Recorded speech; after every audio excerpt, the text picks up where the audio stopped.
안녕하세요. 삶의 깊은 이야기를 나누는 시간입니다. 흔히 3살 버릇 80 간다는 속담이 있습니다. 어릴 적 습관이 평생을 간다는 의미인데요.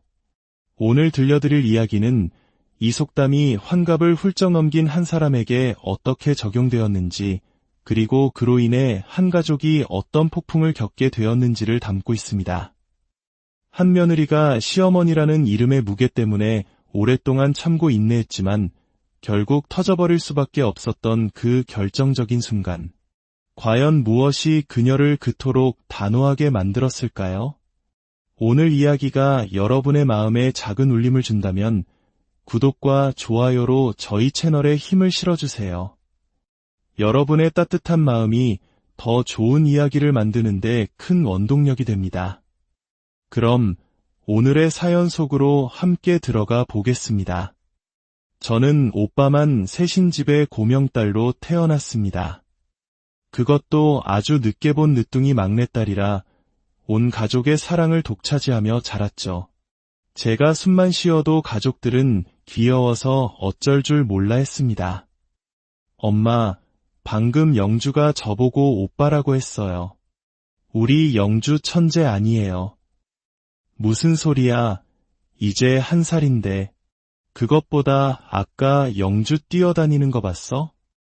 우리 영주는 나중에 틀림없이 운동선수가 될 거야. 특히 오빠들은 저를 살아있는 인형처럼 아끼며 부모님보다 더 살뜰히 챙겼습니다. 한 번은 부모님께서 오빠들에게 짓궂은 장난을 치신 적이 있다고 합니다. 너희들, 나중에 영주가 남자친구라고 시커먼 녀석을 데려오면 어떡할 거냐? 그때 되면 오빠들은 필요 없다고 할 텐데. 이 말에 이제 겨우 6살이던 셋째 오빠는 세상이 무너진 듯 서럽게 울음을 터뜨렸다고 합니다. 제가 늦둥이다 보니 부모님 연세가 다른 친구들 부모님보다 훨씬 많으셨습니다. 그래서 가끔 저와 12살 차이 나는 큰오빠가 부모님 대신 학부모 참관 수업에 오곤 했습니다. 20살 초반의 젊은 오빠가 초등학생인 제 손을 잡고 나타나니 사정을 모르는 다른 학부모님들은 깜짝 놀라곤 했죠. 아니, 아버님이 어떻게 이렇게 젊으세요? 누가 보면 오빠인 줄 알겠어요. 아, 제가 결혼을 좀 일찍 해서요. 우리 영주가 아주 영특하고 건강하답니다. 큰오빠는 이렇게 너스레를 떨며 저를 딸이라고 소개하는 장난을 치기도 했습니다. 이 장난 때문에 진짜 부모님이 학교에 오셨을 땐 선생님께서 큰 실수를 하시기도 했습니다. 어머님, 영주 할머니, 할아버지 오셨네요. 영주는 대가족이라 참 좋겠구나. 네. 제가 영주 애비 되는 사람입니다만. 이런 작은 해프닝들은 저희 가족에게 오랫동안 즐거운 이야깃거리가 되었습니다. 하지만 이렇게 화목해 보이는 저희 집에도 골칫거리는 있었습니다. 가지 많은 나무에 바람 잘 날 없다는 말처럼 부모님 속을 가장 많이 썩인 사람은 바로 둘째 오빠였습니다. 둘째 오빠는 어릴 때부터 공부하는 담을 쌓고 집보다 밖에서 보내는 시간이 더 많았습니다. 어느 날은 또 누구와 싸웠는지 눈두덩이가 시퍼렇게 멍이 들어 집에 들어왔습니다. 머리끝까지 화가 나신 아버지는 한밤중에 오빠를 집 밖으로 쫓아내셨습니다. 그렇게 망나니로 살 거면 당장 나가. 난 너 같은 자식 둔 적 없다. 아버지에겐 형이랑 동생들만 자식이죠? 저는 숨만 쉬어도 꼴 보기 싫으시잖아요. 그래, 넌 늘 그렇게 삐딱하지. 내 잘못은 모르고 남 탓만 하는 놈. 결국 둘째 오빠는 가방을 내던지고 집을 뛰쳐나가 버렸습니다. 저는 그 싸움이 너무 무서워 방에 숨어 있었지만 한밤중에 집을 나간 오빠가 너무나 걱정되었습니다. 부모님이 잠드신 것을 확인하고 몰래 오빠를 찾아 나섰습니다. 다행히 오빠는 집에서 멀지 않은 골목길에 웅크리고 앉아 있었습니다. 오빠, 여기서 뭐해? 집에 가자. 부모님 주무셔. 오빠는 멍든 얼굴로 저를 가만히 바라보다가 제 머리를 헝클이며 힘없이 웃었습니다. 막내야, 넌 내가 왜 이러고 사는지 아니? 아직 넌 이해 못하겠지. 난 말이야, 이 세상 모든 게 이해가 안 돼. 우리 집처럼 형제도 많은데 무조건 공부만 하라는 부모님도, 학생들을 구속하는 학교도, 세상 모든 게 다 이해가 안 되는 것 투성이야. 세상이 이해되지 않는다던 둘째 오빠는 그 길로 정말 집을 나가버렸고 몇 년 동안 돌아오지 않았습니다. 부모님은 사라진 오빠를 찾아 전국을 헤맸지만 오빠는 흔적도 없이 사라졌습니다. 그런 오빠가 다시 나타난 건 무려 3년이 지난 후였습니다. 헬쑥해진 얼굴, 푹 꺼진 눈. 어머니는 부엌에서 달려나와 그런 오빠를 부둥켜 안고 오열하셨습니다. 영진아, 이놈아, 이때까지 어디 있었던 거야? 이 나쁜 놈아. 엄마, 죄송해요. 집 나가면 자유로울 줄 알았어요. 근데 세상은 제가 생각한 것보다 훨씬 차갑고 무서운 곳이었어요. 정말 죄송해요. 아버지 역시 둘째 오빠가 돌아왔다는 소식에 한 걸음에 달려오셨습니다. 평소 자존심이 강해 눈물 한 방울 보이지 않던 아버지셨지만 그 순간만큼은 모든 체면을 내려놓고 눈물을 흘리며 오빠를 꽉 끌어안으셨습니다. 돌아왔으면 됐다. 그거면 됐어. 아무것도 묻지 않을 테니 어서 들어가서 밥부터 먹자. 그날 저희 가족은 정말 오랜만에 6 식구가 모두 모여 따뜻한 밥을 먹었습니다. 그날 밤 저는 잠든 오빠 옆에 가만히 누워 물었습니다. 오빠, 그래서 이제 세상이 좀 이해가 돼? 아니, 세상은 여전히 이해 못할 것 투성이야. 그런데 딱 하나는 알겠더라. 세상 어디를 가도 우리 집만큼 따뜻하고 안전한 곳은 없다는 거. 그리고 이렇게 귀여운 내 동생도 없고 말이야. 우여곡절 끝에 집으로 돌아온 오빠는 검정고시를 준비하며 착실하게 자신의 삶을 꾸려나갔습니다. 가족들은 아무도 오빠를 재촉하지 않고 묵묵히 기다려주었습니다. 오빠는 가끔 집 나가서 겪었던 무서운 경험들을 제게 들려주곤 했습니다. 잠잘 곳이 없어 산속 무덤 옆에서 잠들었던 이야기 같은 것들 말이죠. 그런 오빠의 영향 덕분인지 저는 꽤 담력 있고 용감한 여성으로 자랐습니다. 제 남편이 저에게 반한 것도 그런 제 성격 때문이었습니다.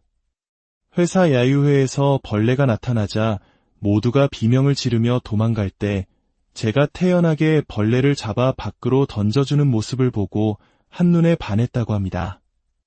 남편은 저보다 3살 많았지만 늘 친구처럼 편안하고 유머러스한 사람이었습니다. 한 번은 바닷가에 놀러가서 조개를 잔뜩 캐오겠다며 자신만만하게 바다로 들어갔는데 한참 뒤에 돌아와서는 조개 껍데기만 가득 담아온 적도 있었죠. 그런 남편의 엉뚱한 모습들이 제게는 한없이 사랑스러워 보였습니다. 이런 사람이라면 평생을 함께해도 즐겁겠다는 확신이 들었습니다. 남편은 이남 1녀 중 장남으로 25살의 아버지를 여의고 일찍부터 가장 노릇을 해왔습니다. 예비 시어머님은 평생 곱게만 자라신 소녀 같은 분이라고 했습니다. 실제로 처음 뵈었을 때 저희 어머니보다 큰언니 같은 느낌이 들 정도로 젊고 화려한 스타일이셨습니다. 어머, 그 가디건 이번 신상이니? 우리 며느리 안목이 제법이네. 그 정도 센스가 있다면 난 언제든 환영이야. 시어머님은 저와 패션이나 유행에 대한 이야기가 잘 통한다며 무척 좋아하셨습니다. 저 역시 젊게 사시는 시어머님이 멋져 보였고 앞으로 쇼핑도 같이 다니며 친딸처럼 잘 모셔야겠다고 다짐했습니다. 결혼 후 신혼생활까지는 모든 것이 순탄했습니다. 하지만 시간이 흐르면서 조금씩 당황스러운 순간들이 생겨났습니다. 시어머님은 가끔 너무 격에 없이 심지어는 무례하게 느껴질 정도로 다른 사람에 대한 험담을 하셨습니다. 내가 얼마 전에 동창 모임에 나갔는데 다들 얼굴이 쭈그렁방탱이가 돼서 왔더라. 관리를 좀 해야지. 쯧쯧. 더 큰 문제는 시어머님과 시동생의 관계였습니다. 굉장히 현실적인 성격의 시동생은 허영심 많고 사치스러운 시어머님의 행동을 사사건건 지적했습니다. 엄마, 형 결혼한 지 얼마 안 됐는데 왜 자꾸 돈 달라고 부담을 주세요. 여행 가고 싶으시면 용돈벌이라도 좀 해보세요. 뭐? 이 어미한테 나가서 돈이나 벌어오라는 거냐? 아이고, 자식 무서워서 살 수가 없네. 두 사람은 만날 때마다 으르렁거렸고 결국 시동생은 시댁의 발길을 끈다시피 했습니다. 처음에는 시동생이 너무 야박하다고 생각했지만 시간이 지날수록 왜 그렇게 행동했는지 조금씩 이해가 되기 시작했습니다. 그러던 어느 날 시어머님께서 제게 폭탄 선언을 하셨습니다. 새아가, 내가 내 아버지 돌아가시고 혼자 지내니 너무 외롭고 무섭다. 너희랑 같이 살면 안 되겠니? 내가 손주들도 봐주고 집안일도 다 도와줄게. 당시 저는 둘째를 임신한 지 5개월째였습니다. 남편은 아내가 힘들어진다며 단칼에 거절했지만 시어머님은 끈질기게 합가를 원하셨습니다. 저희가 계속 거절하자 며칠 뒤 시어머님께서 쓰러지셨다는 연락이 왔습니다. 저는 갓 태어난 둘째까지 오빠네 집에 맡기고 불이 나게 병원으로 달려갔습니다. 하지만 병원에 도착해보니 시어머님은 저보다 더 건강해 보이셨습니다. 혼자 사는 늙은이가 이렇게 쓰러져서 아무도 모르게 죽으면 어쩔 뻔했니. 내가 밤마다 무서워서 프라이팬을 끌어안고 잔다. 자식이 셋이나 있는데 이렇게 살아야겠니. 시어머님은 아프고 외롭다는 말을 끊임없이 반복하셨습니다. 결국 남편과 저는 흔들렸고 오랜 고민 끝에 시어머님을 저희 집으로 모시기로 결정했습니다. 합가 후 몇 달간은 별 문제 없이 지나가는 듯했습니다. 하지만 문제는 그때부터 시작되었습니다. 제 옷장 속 옷이나 가방들이 하나둘씩 사라지기 시작했습니다. 범인은 바로 시어머님이셨습니다. 어머님, 혹시 제 가방 가져가셨어요? 아, 그 검은 가방. 그거 내가 좀 썼다. 넌 뭘 그런 걸 아끼니. 꼭 시장에서 산 것 같더만. 시어머님은 제게 말 한마디 없이 제 물건들을 마음대로 가져다 쓰셨습니다. 제가 살이 쪄서 맞지도 않는 제 옷을 억지로 입고 나가기도 하셨죠. 이 소문을 들은 시누이까지 저희 집에 드나들며 제 물건을 탐내기 시작했습니다. 새언니, 그 가방 제가 좀 빌려갈게요. 다음 주에 예비 시부모님 뵈러 가야 하거든요. 아가씨, 그건 안 돼요. 저도 다음 주에 써야 해요. 치사하게 왜 그래요? 엄마는 맨날 빌려주면서 나한테만 인색하게 굴지 말아요. 심지어 시누이는 제가 안 된다고 하자 몰래 쪽지 한 장만 남겨두고 가방을 훔쳐가기까지 했습니다. 정말 경찰에 신고해야 하나 심각하게 고민할 정도였습니다. 그렇게 피말리는 시간이 1년쯤 흘렀습니다. 저희 둘째는 어느새 돌을 맞았고 철없던 시누이도 결혼을 했습니다. 둘째 딸의 돌잔칫날 저희 세 오빠들과 부모님 그리고 시댁 식구들까지 많은 분들이 오셔서 아이의 첫 생일을 축하해 주셨습니다. 특히 저희 오빠들은 조카가 예쁘다며 저마다 두툼한 돌 반지를 준비해왔습니다. 우리 조카 10손가락에 반지 다 끼고 부잣집 공주님처럼 사진 찍자. 시댁에서는 유일하게 시동생만이 돌 반지를 준비해왔습니다. 그렇게 받은 돌 반지가 무려 12개나 되었습니다. 당시 금 시세로도 엄청난 금액이었죠. 남편과 저는 이 소중한 반지를 잃어버릴세라 안방 서랍 깊숙한 곳에 넣고 열쇠로 잠갔습니다. 그런데 그 순간 시어머님께서 안방 문틈으로 고개를 쑥 내미셨습니다. 너희들 뭘 그렇게 꼭꼭 숨기는 거야? 나 몰래 보물이라도 숨겨뒀니? 저는 섬뜩한 기분이 들었지만 애써 모른 척하며 시어머님을 거실로 모시고 나갔습니다. 그리고 며칠 뒤 저녁 설거지를 하고 있는데 안방 쪽에서 쾅 하고 문이 3개 닫히는 소리가 들렸습니다. 돌아보니 시어머님께서 마치 도둑질하다 들킨 사람처럼 깜짝 놀란 얼굴로 안방 문고리를 잡고 서 계셨습니다. 어머님, 거기서 뭐 하세요? 아무것도 아니야. 방문이 열려있길래 닫아주려고 평소에 제가 안방 문을 꼭 닫고 다니는데 그날따라 문이 열려 있었다는 것이 어딘가 이상했습니다. 그날 밤 저는 왠지 모를 찜찜한 기분에 잠글 수 없었습니다. 결국 한밤중에 일어나 열쇠로 잠가두었던 서랍을 열어보았습니다. 그리고 저는 그 자리에서 얼어붙고 말았습니다. 서랍 안에 있어야 할 12개의 금반지가 단 하나도 남김없이 전부 사라져버렸기 때문입니다. 여보, 여기 있던 돌반지들 다 어디 갔어? 혹시 당신이 옮겨놨어? 그걸 내가 왜 만져? 자세히 좀 찾아봐. 어디 있겠지. 하지만 서랍 안은 텅 비어 있었습니다. 그 순간 제 머릿속에는 단 한 사람, 바로 시어머니. 안녕하세요. 삶의 깊은 이야기를 나누는 시간입니다. 흔히 3살 버릇 80 간다는 속담이 있습니다. 어릴 적 습관이 평생을 간다는 의미인데요. 오늘 들려드릴 이야기는 이 속담이 환갑을 훌쩍 넘긴 한 사람에게 어떻게 적용되었는지, 그리고 그로 인해 한 가족이 어떤 폭풍을 겪게 되었는지를 담고 있습니다. 한 며느리가 시어머니라는 이름의 무게 때문에 오랫동안 참고 인내했지만 결국 터져버릴 수밖에 없었던 그 결정적인 순간. 과연 무엇이 그녀를 그토록 단호하게 만들었을까요? 오늘 이야기가 여러분의 마음에 작은 울림을 준다면 구독과 좋아요로 저희 채널에 힘을 실어주세요. 여러분의 따뜻한 마음이 더 좋은 이야기를 만드는데 큰 원동력이 됩니다. 그럼 오늘의 사연 속으로 함께 들어가 보겠습니다.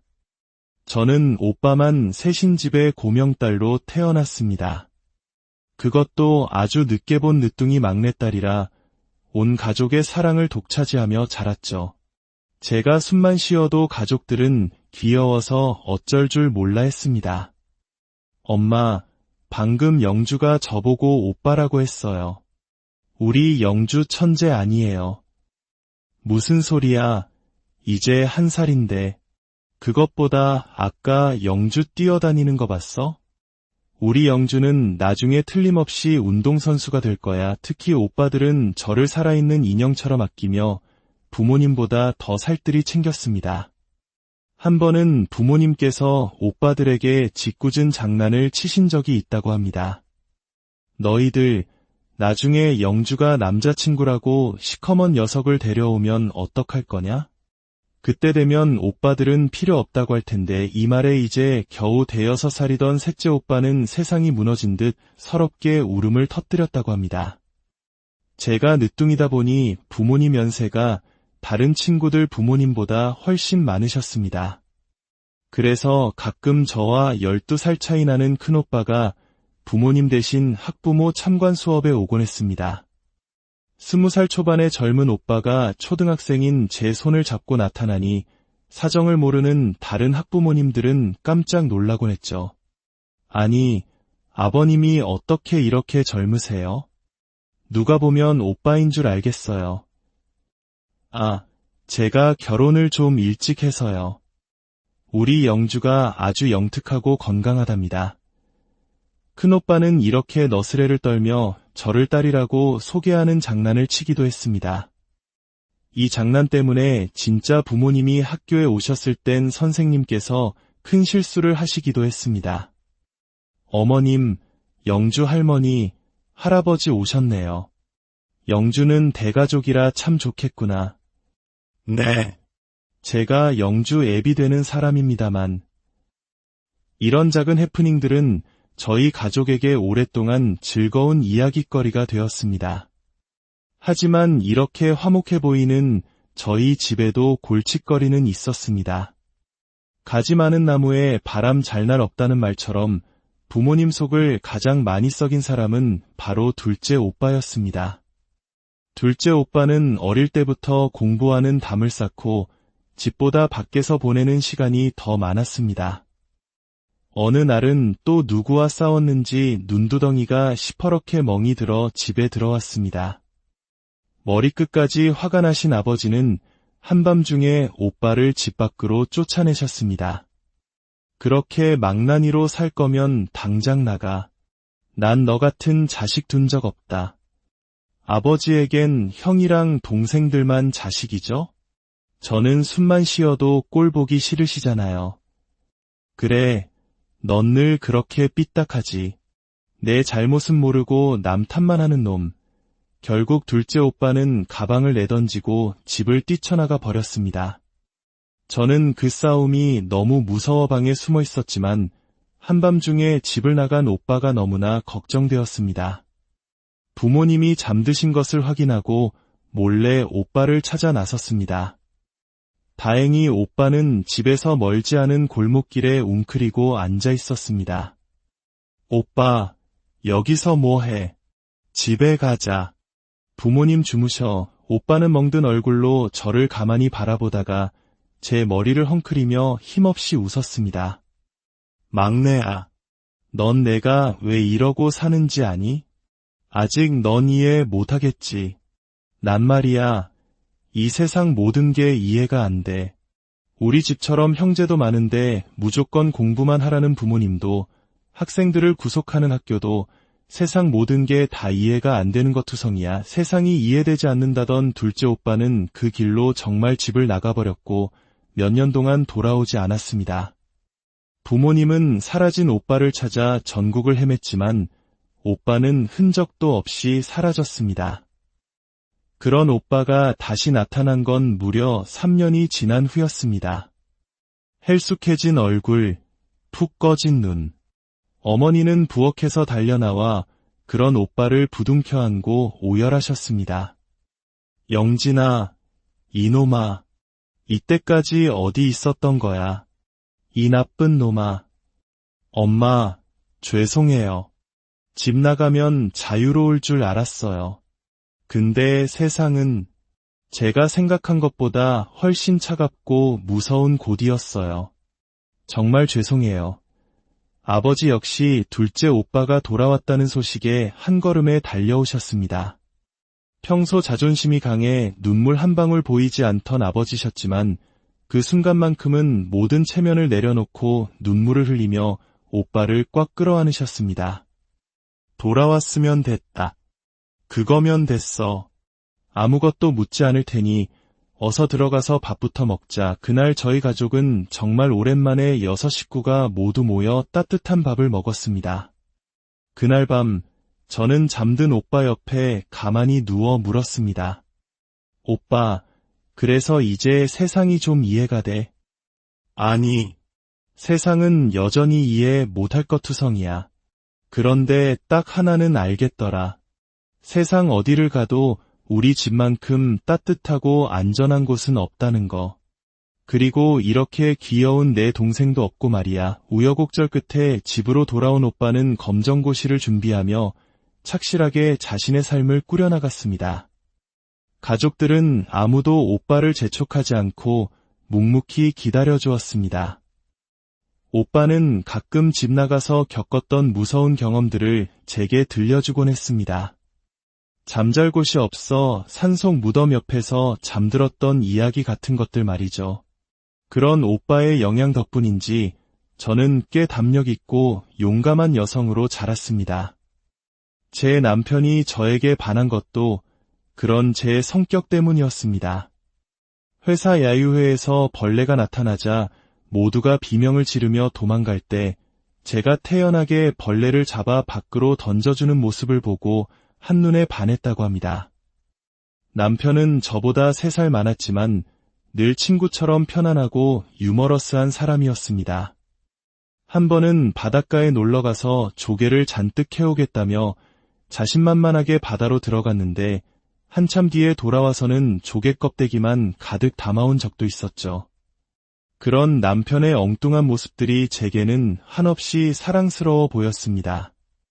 이런 사람이라면 평생을 함께해도 즐겁겠다는 확신이 들었습니다. 남편은 이남 일녀중 장남으로 25살의 아버지를 여의고 일찍부터 가장 노릇을 해왔습니다. 예비 시어머님은 평생 곱게만 자라신 소녀 같은 분이라고 했습니다. 실제로 처음 뵈었을 때 저희 어머니보다 큰언니 같은 느낌이 들 정도로 젊고 화려한 스타일이셨습니다. 어머, 그 가디건 이번 신상이니? 우리 며느리 안목이 제법이네. 그 정도 센스가 있다면 난 언제든 환영이야. 시어머님은 저와 패션이나 유행에 대한 이야기가 잘 통한다며 무척 좋아하셨습니다. 저 역시 젊게 사시는 시어머님이 멋져 보였고 앞으로 쇼핑도 같이 다니며 친딸처럼 잘 모셔야겠다고 다짐했습니다. 결혼 후 신혼생활까지는 모든 것이 순탄했습니다. 하지만 시간이 흐르면서 조금씩 당황스러운 순간들이 생겨났습니다. 시어머님은 가끔 너무 격에 없이 심지어는 무례하게 느껴질 정도로 다른 사람에 대한 험담을 하셨습니다. 내가 얼마 전에 동창 모임에 나갔는데 다들 얼굴이 쭈그렁방탱이가 돼서 왔더라.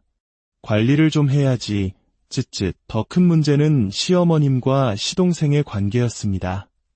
굉장히 현실적인 성격의 시동생은 허영심 많고 사치스러운 시어머님의 행동을 사사건건 지적했습니다. 엄마, 형 결혼한 지 얼마 안 됐는데 왜 자꾸 돈 달라고 부담을 주세요. 여행 가고 싶으시면 용돈벌이라도 좀 해보세요. 뭐? 이 어미한테 나가서 돈이나 벌어오라는 거냐? 아이고, 자식 무서워서 살 수가 없네. 두 사람은 만날 때마다 으르렁거렸고 결국 시동생은 시댁의 발길을 끈다시피 했습니다. 처음에는 시동생이 너무 야박하다고 생각했지만 시간이 지날수록 왜 그렇게 행동했는지 조금씩 이해가 되기 시작했습니다. 그러던 어느 날 시어머님께서 제게 폭탄 선언을 하셨습니다. 세아가, 내가 내 아버지 돌아가시고 혼자 지내니 너무 외롭고 무섭다. 너희랑 같이 살면 안 되겠니? 내가 손주들도 봐주고 집안일도 다 도와줄게. 당시 저는 둘째를 임신한 지 5개월째였습니다. 남편은 아내가 힘들어진다며 단칼에 거절했지만 시어머님은 끈질기게 합가를 원하셨습니다. 저희가 계속 거절하자 며칠 뒤 시어머님께서 쓰러지셨다는 연락이 왔습니다.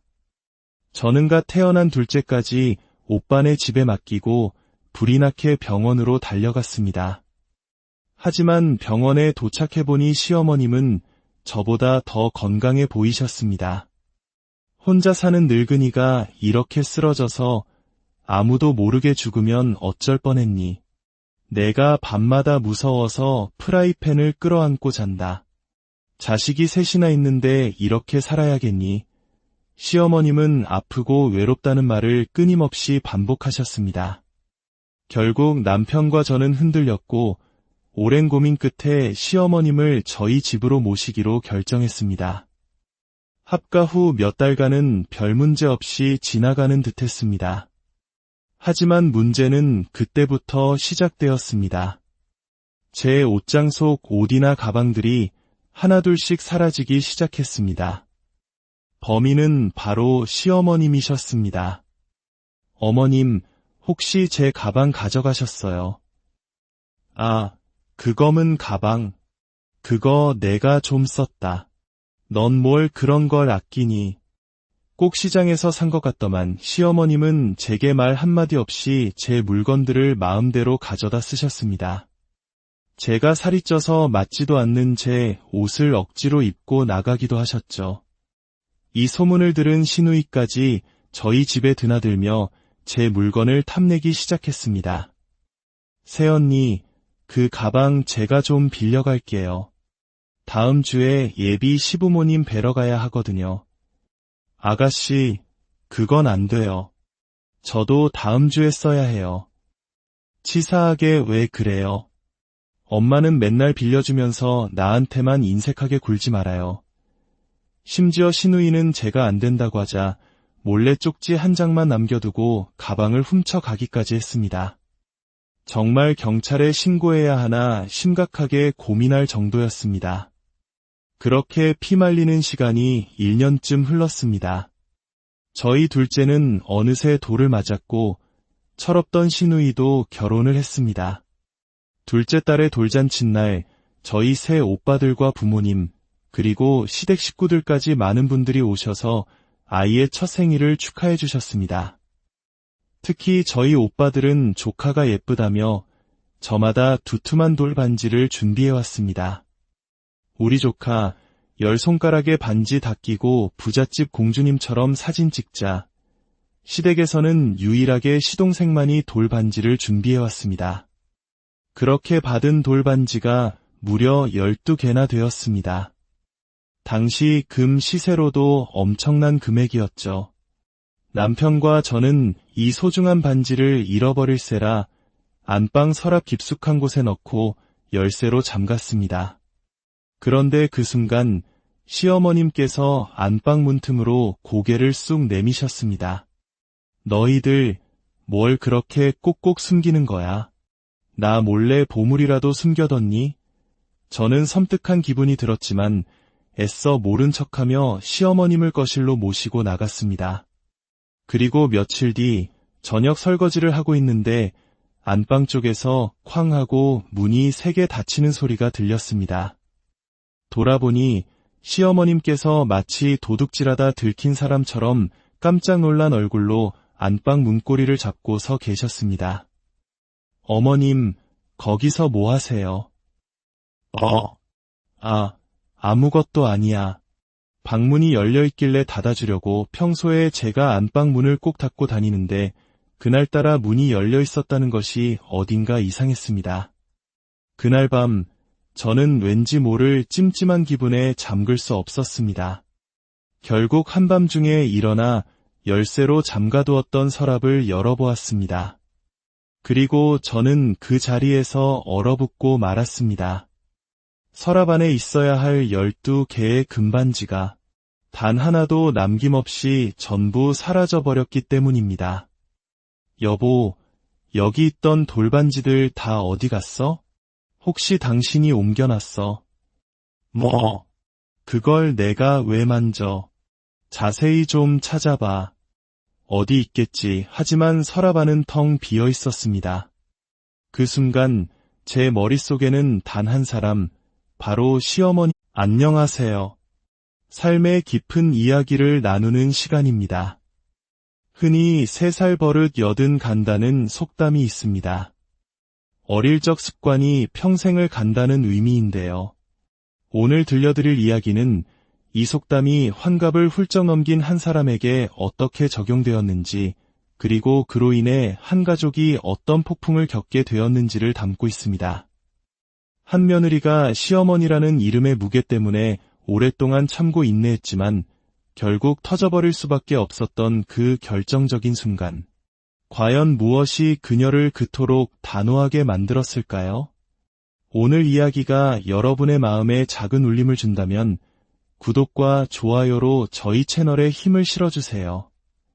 여러분의 따뜻한 마음이 더 좋은 이야기를 만드는데 큰 원동력이 됩니다. 그럼 오늘의 사연 속으로 함께 들어가 보겠습니다. 저는 오빠만 셋인 집의 고명딸로 태어났습니다. 그것도 아주 늦게 본 늦둥이 막내딸이라 온 가족의 사랑을 독차지하며 자랐죠. 제가 숨만 쉬어도 가족들은 귀여워서 어쩔 줄 몰라 했습니다. 엄마, 방금 영주가 저보고 오빠라고 했어요. 우리 영주 천재 아니에요. 무슨 소리야, 이제 1살인데. 그것보다 아까 영주 뛰어다니는 거 봤어? 우리 영주는 나중에 틀림없이 운동선수가 될 거야. 특히 오빠들은 저를 살아있는 인형처럼 아끼며 부모님보다 더 살뜰히 챙겼습니다. 한 번은 부모님께서 오빠들에게 짓궂은 장난을 치신 적이 있다고 합니다. 너희들 나중에 영주가 남자친구라고 시커먼 녀석을 데려오면 어떡할 거냐? 그때 되면 오빠들은 필요 없다고 할 텐데 이 말에 이제 겨우 대여섯 살이던 셋째 오빠는 세상이 무너진 듯 서럽게 울음을 터뜨렸다고 합니다. 제가 늦둥이다 보니 부모님 연세가 다른 친구들 부모님보다 훨씬 많으셨습니다. 그래서 가끔 저와 12살 차이 나는 큰오빠가 부모님 대신 학부모 참관 수업에 오곤 했습니다. 20살 초반의 젊은 오빠가 초등학생인 제 손을 잡고 나타나니 사정을 모르는 다른 학부모님들은 깜짝 놀라곤 했죠. 아니, 아버님이 어떻게 이렇게 젊으세요? 누가 보면 오빠인 줄 알겠어요. 아, 제가 결혼을 좀 일찍 해서요. 우리 영주가 아주 영특하고 건강하답니다. 큰오빠는 이렇게 너스레를 떨며 저를 딸이라고 소개하는 장난을 치기도 했습니다. 이 장난 때문에 진짜 부모님이 학교에 오셨을 땐 선생님께서 큰 실수를 하시기도 했습니다. 어머님, 영주 할머니, 할아버지 오셨네요.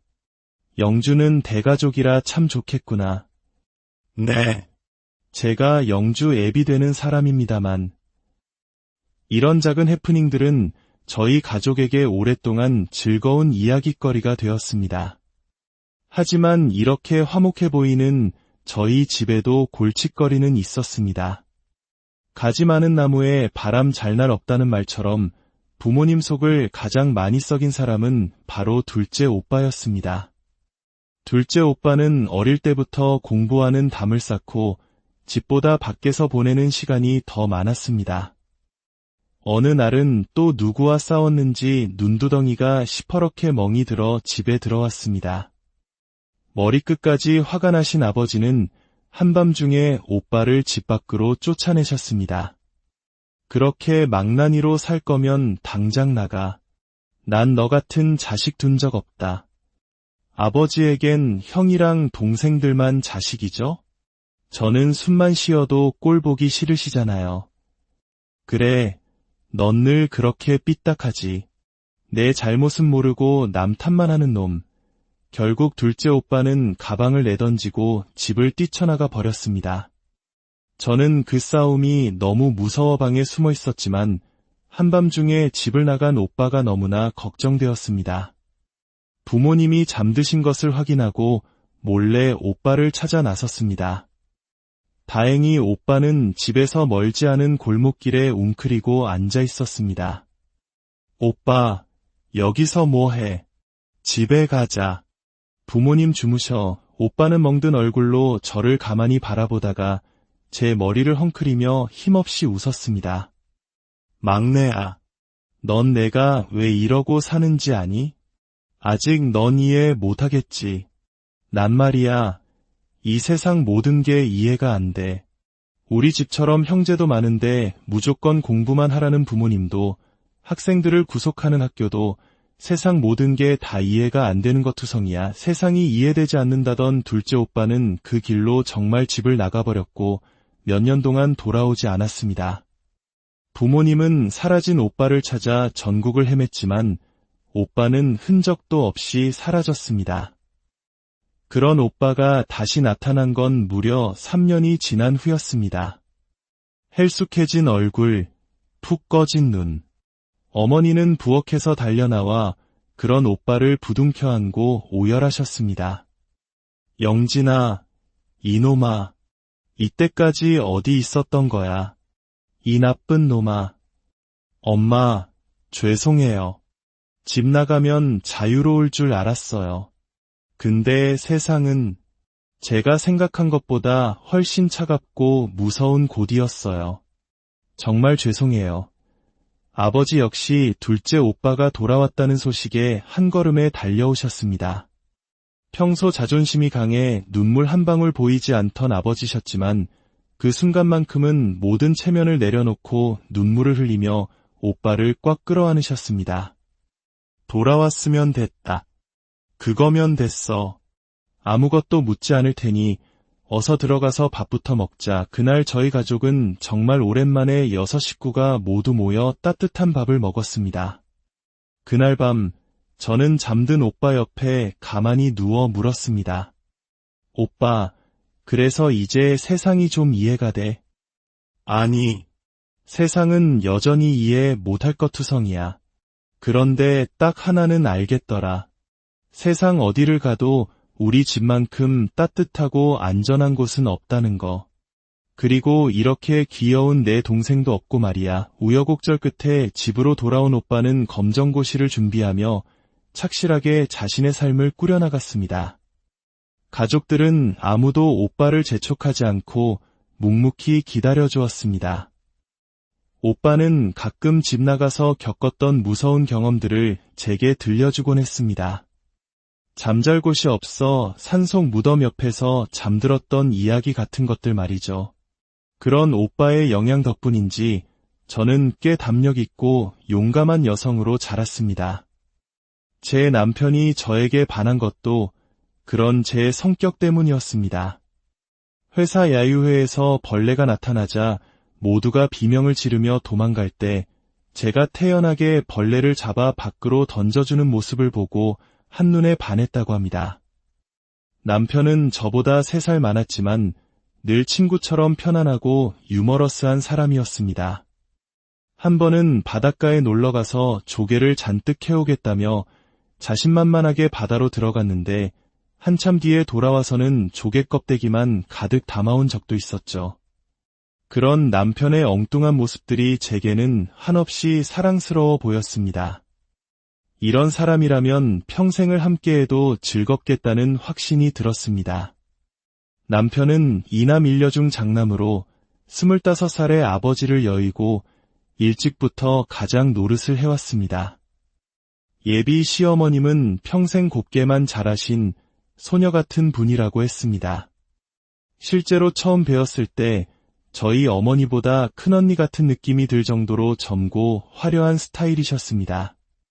어머, 그 가디건 이번 신상이니? 우리 며느리 안목이 제법이네.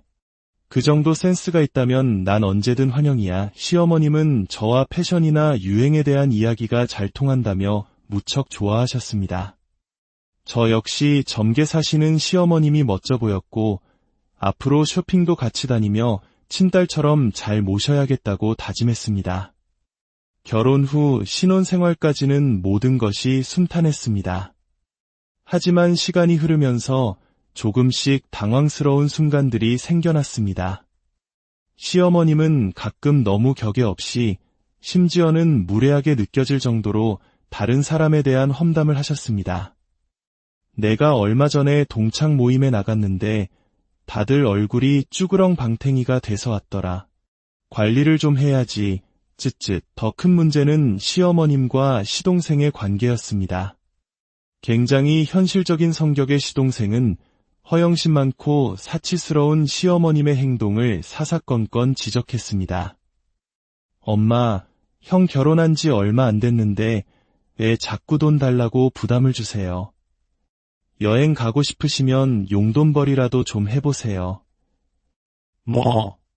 이 어미한테 나가서 돈이나 벌어오라는 거냐? 아이고, 자식 무서워서 살 수가 없네. 두 사람은 만날 때마다 으르렁거렸고 결국 시동생은 시댁의 발길을 끈다시피 했습니다. 처음에는 시동생이 너무 야박하다고 생각했지만 시간이 지날수록 왜 그렇게 행동했는지 조금씩 이해가 되기 시작했습니다. 그러던 어느 날 시어머님께서 제게 폭탄 선언을 하셨습니다. 세아가, 내가 내 아버지 돌아가시고 혼자 지내니 너무 외롭고 무섭다. 너희랑 같이 살면 안 되겠니? 내가 손주들도 봐주고 집안일도 다 도와줄게. 당시 저는 둘째를 임신한 지 5개월째였습니다. 남편은 아내가 힘들어진다며 단칼에 거절했지만 시어머님은 끈질기게 합가를 원하셨습니다. 저희가 계속 거절하자 며칠 뒤 시어머님께서 쓰러지셨다는 연락이 왔습니다. 저는 갓 태어난 둘째까지 오빠네 집에 맡기고 불이 나게 병원으로 달려갔습니다. 하지만 병원에 도착해보니 시어머님은 저보다 더 건강해 보이셨습니다. 혼자 사는 늙은이가 이렇게 쓰러져서 아무도 모르게 죽으면 어쩔 뻔했니? 내가 밤마다 무서워서 프라이팬을 끌어안고 잔다. 자식이 셋이나 있는데 이렇게 살아야겠니? 시어머님은 아프고 외롭다는 말을 끊임없이 반복하셨습니다. 결국 남편과 저는 흔들렸고 오랜 고민 끝에 시어머님을 저희 집으로 모시기로 결정했습니다. 합가 후 몇 달간은 별 문제 없이 지나가는 듯했습니다. 하지만 문제는 그때부터 시작되었습니다. 제 옷장 속 옷이나 가방들이 하나둘씩 사라지기 시작했습니다. 범인은 바로 시어머님이셨습니다. 어머님, 혹시 제 가방 가져가셨어요? 아, 그 검은 가방. 그거 내가 좀 썼다. 넌 뭘 그런 걸 아끼니? 꼭 시장에서 산 것 같더만 시어머님은 제게 말 한마디 없이 제 물건들을 마음대로 가져다 쓰셨습니다. 제가 살이 쪄서 맞지도 않는 제 옷을 억지로 입고 나가기도 하셨죠. 이 소문을 들은 시누이까지 저희 집에 드나들며 제 물건을 탐내기 시작했습니다. 새언니, 그 가방 제가 좀 빌려갈게요. 다음 주에 예비 시부모님 뵈러 가야 하거든요. 아가씨, 그건 안 돼요. 저도 다음 주에 써야 해요. 치사하게 왜 그래요? 엄마는 맨날 빌려주면서 나한테만 인색하게 굴지 말아요. 심지어 시누이는 제가 안 된다고 하자 몰래 쪽지 한 장만 남겨두고 가방을 훔쳐가기까지 했습니다. 정말 경찰에 신고해야 하나 심각하게 고민할 정도였습니다. 그렇게 피말리는 시간이 1년쯤 흘렀습니다. 저희 둘째는 어느새 돌을 맞았고 철없던 시누이도 결혼을 했습니다. 둘째 딸의 돌잔칫날 저희 세 오빠들과 부모님 그리고 시댁 식구들까지 많은 분들이 오셔서 아이의 첫 생일을 축하해 주셨습니다.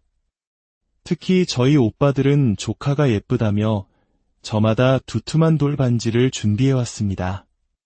우리 조카 10손가락에 반지 다 끼고 부잣집 공주님처럼 사진 찍자. 시댁에서는 유일하게 시동생만이 돌 반지를 준비해 왔습니다. 그렇게 받은 돌 반지가 무려 12개나 되었습니다. 당시 금 시세로도 엄청난 금액이었죠. 남편과 저는 이 소중한 반지를 잃어버릴세라 안방 서랍 깊숙한 곳에 넣고 열쇠로 잠갔습니다. 그런데 그 순간 시어머님께서 안방 문틈으로 고개를 쑥 내미셨습니다. 너희들 뭘 그렇게 꼭꼭 숨기는 거야? 나 몰래 보물이라도 숨겨뒀니? 저는 섬뜩한 기분이 들었지만 애써 모른 척하며 시어머님을 거실로 모시고 나갔습니다. 그리고 며칠 뒤 저녁 설거지를 하고 있는데 안방 쪽에서 쾅 하고 문이 3개 닫히는 소리가 들렸습니다. 돌아보니 시어머님께서 마치 도둑질하다 들킨 사람처럼 깜짝 놀란 얼굴로 안방 문고리를 잡고 서 계셨습니다. 어머님, 거기서 뭐 하세요? 아무것도 아니야. 방문이 열려있길래 닫아주려고 평소에 제가 안방 문을 꼭 닫고 다니는데 그날따라 문이 열려있었다는 것이 어딘가 이상했습니다. 그날 밤 저는 왠지 모를 찜찜한 기분에 잠글 수 없었습니다. 결국 한밤중에 일어나 열쇠로 잠가두었던 서랍을 열어보았습니다. 그리고 저는 그 자리에서 얼어붙고 말았습니다. 서랍 안에 있어야 할 12개의 금반지가 단 하나도 남김없이 전부 사라져버렸기 때문입니다. 여보, 여기 있던 돌반지들 다 어디 갔어? 혹시 당신이 옮겨놨어? 뭐? 그걸 내가 왜 만져? 자세히 좀 찾아봐. 어디 있겠지. 하지만 서랍 안은 텅 비어 있었습니다. 그 순간 제 머릿속에는 단 한 사람, 바로 시어머니. 안녕하세요. 삶의 깊은 이야기를 나누는 시간입니다. 흔히 3살 버릇 80 간다는 속담이 있습니다. 어릴 적 습관이 평생을 간다는 의미인데요. 오늘 들려드릴 이야기는 이 속담이 환갑을 훌쩍 넘긴 한 사람에게 어떻게 적용되었는지, 그리고 그로 인해 한 가족이 어떤 폭풍을 겪게 되었는지를 담고 있습니다. 한 며느리가 시어머니라는 이름의 무게 때문에 오랫동안 참고 인내했지만 결국 터져버릴 수밖에 없었던 그 결정적인 순간. 과연 무엇이 그녀를 그토록 단호하게 만들었을까요? 오늘 이야기가 여러분의 마음에 작은 울림을 준다면 구독과 좋아요로 저희 채널에 힘을 실어주세요. 여러분의 따뜻한 마음이 더 좋은 이야기를 만드는데 큰 원동력이 됩니다. 그럼 오늘의 사연 속으로 함께 들어가 보겠습니다. 저는 오빠만 셋인 집의 고명딸로 태어났습니다. 그것도 아주 늦게 본 늦둥이 막내딸이라 온 가족의 사랑을 독차지하며 자랐죠. 제가 숨만 쉬어도 가족들은 귀여워서 어쩔 줄 몰라 했습니다. 엄마, 방금 영주가 저보고 오빠라고 했어요. 우리 영주 천재 아니에요. 무슨 소리야, 이제 1살인데. 그것보다 아까 영주 뛰어다니는 거 봤어? 우리 영주는 나중에 틀림없이 운동선수가 될 거야. 특히 오빠들은 저를 살아있는 인형처럼 아끼며 부모님보다 더 살뜰히 챙겼습니다. 한 번은 부모님께서 오빠들에게 짓궂은 장난을 치신 적이 있다고 합니다. 너희들 나중에 영주가 남자친구라고 시커먼 녀석을 데려오면 어떡할 거냐? 그때 되면 오빠들은 필요 없다고 할 텐데. 이 말에 이제 겨우 5살이던 셋째 오빠는 세상이 무너진 듯 서럽게 울음을 터뜨렸다고 합니다. 제가 늦둥이다 보니 부모님 연세가 다른 친구들 부모님보다 훨씬 많으셨습니다. 그래서 가끔 저와 12살 차이 나는 큰오빠가 부모님 대신 학부모 참관 수업에 오곤 했습니다.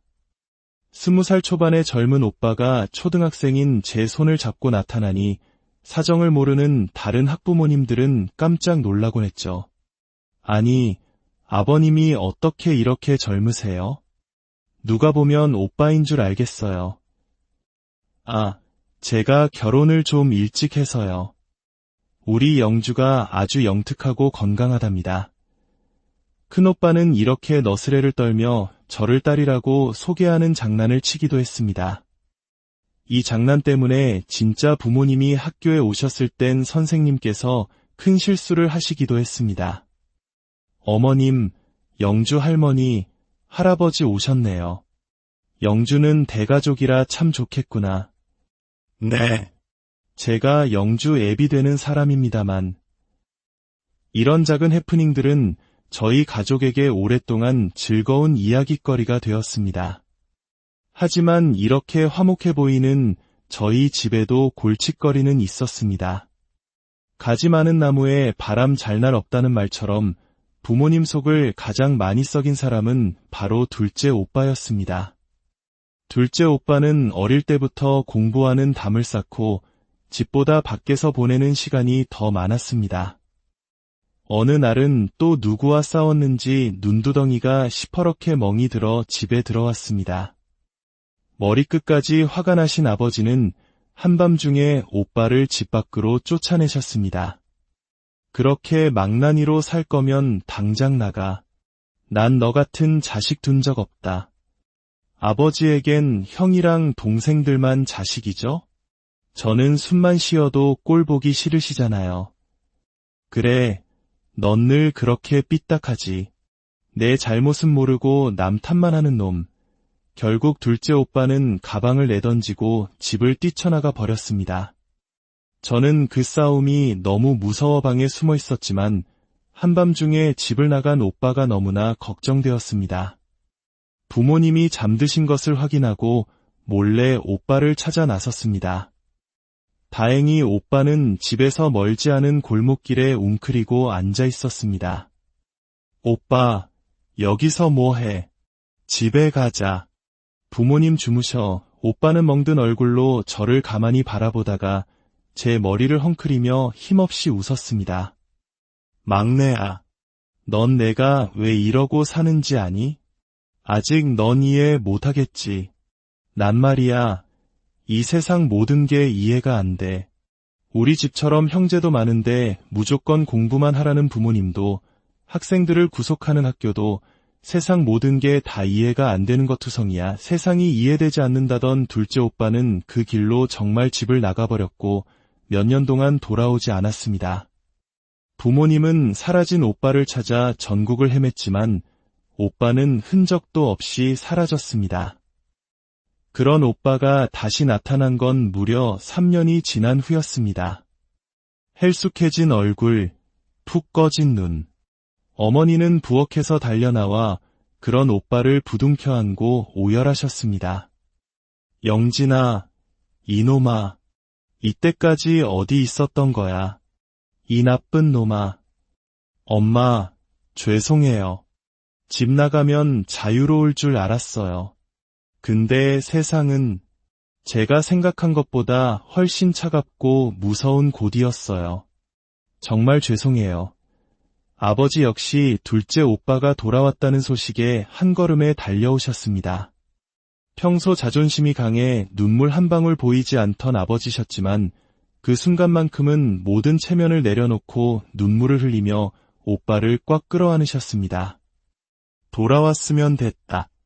그거면 됐어. 아무것도 묻지 않을 테니 어서 들어가서 밥부터 먹자. 그날 저희 가족은 정말 오랜만에 6 식구가 모두 모여 따뜻한 밥을 먹었습니다. 그날 밤 저는 잠든 오빠 옆에 가만히 누워 물었습니다. 오빠, 그래서 이제 세상이 좀 이해가 돼? 아니, 세상은 여전히 이해 못할 것 투성이야. 그런데 딱 하나는 알겠더라. 세상 어디를 가도 우리 집만큼 따뜻하고 안전한 곳은 없다는 거. 그리고 이렇게 귀여운 내 동생도 없고 말이야. 우여곡절 끝에 집으로 돌아온 오빠는 검정고시를 준비하며 착실하게 자신의 삶을 꾸려나갔습니다. 가족들은 아무도 오빠를 재촉하지 않고 묵묵히 기다려주었습니다. 오빠는 가끔 집 나가서 겪었던 무서운 경험들을 제게 들려주곤 했습니다. 잠잘 곳이 없어 산속 무덤 옆에서 잠들었던 이야기 같은 것들 말이죠. 그런 오빠의 영향 덕분인지 저는 꽤 담력 있고 용감한 여성으로 자랐습니다. 제 남편이 저에게 반한 것도 그런 제 성격 때문이었습니다. 회사 야유회에서 벌레가 나타나자 모두가 비명을 지르며 도망갈 때 제가 태연하게 벌레를 잡아 밖으로 던져주는 모습을 보고 한눈에 반했다고 합니다. 남편은 저보다 3살 많았지만 늘 친구처럼 편안하고 유머러스한 사람이었습니다. 한 번은 바닷가에 놀러가서 조개를 잔뜩 캐오겠다며 자신만만하게 바다로 들어갔는데 한참 뒤에 돌아와서는 조개 껍데기만 가득 담아온 적도 있었죠. 그런 남편의 엉뚱한 모습들이 제게는 한없이 사랑스러워 보였습니다. 이런 사람이라면 평생을 함께해도 즐겁겠다는 확신이 들었습니다. 남편은 이남 일녀중 장남으로 25살의 아버지를 여의고 일찍부터 가장 노릇을 해왔습니다. 예비 시어머님은 평생 곱게만 자라신 소녀 같은 분이라고 했습니다. 실제로 처음 뵈었을 때 저희 어머니보다 큰언니 같은 느낌이 들 정도로 젊고 화려한 스타일이셨습니다. 어머, 그 가디건 이번 신상이니? 우리 며느리 안목이 제법이네. 그 정도 센스가 있다면 난 언제든 환영이야. 시어머님은 저와 패션이나 유행에 대한 이야기가 잘 통한다며 무척 좋아하셨습니다. 저 역시 젊게 사시는 시어머님이 멋져 보였고 앞으로 쇼핑도 같이 다니며 친딸처럼 잘 모셔야겠다고 다짐했습니다. 결혼 후 신혼생활까지는 모든 것이 순탄했습니다. 하지만 시간이 흐르면서 조금씩 당황스러운 순간들이 생겨났습니다. 시어머님은 가끔 너무 격에 없이 심지어는 무례하게 느껴질 정도로 다른 사람에 대한 험담을 하셨습니다. 내가 얼마 전에 동창 모임에 나갔는데 다들 얼굴이 쭈그렁 방탱이가 돼서 왔더라. 관리를 좀 해야지. 쯧쯧. 더 큰 문제는 시어머님과 시동생의 관계였습니다. 굉장히 현실적인 성격의 시동생은 허영심 많고 사치스러운 시어머님의 행동을 사사건건 지적했습니다. 엄마, 형 결혼한 지 얼마 안 됐는데 왜 자꾸 돈 달라고 부담을 주세요. 여행 가고 싶으시면 용돈벌이라도 좀 해보세요. 뭐, 이 어미야